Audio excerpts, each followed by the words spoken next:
How to recover LinkedIn account without email or phone number. Hey everybody, welcome back to our YouTube channel.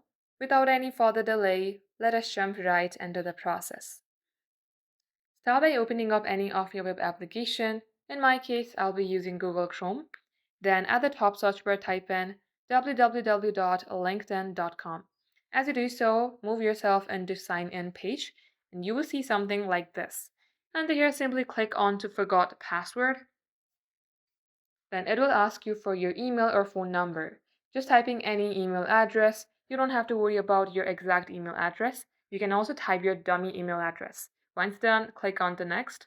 Then as you do so, you will see can't access this email option. Click onto it.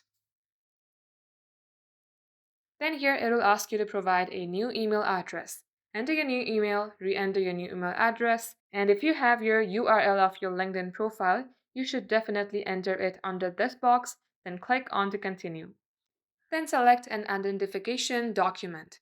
Choose your country, then click on to continue. And just like so, follow the on-screen prompt to recover your LinkedIn account.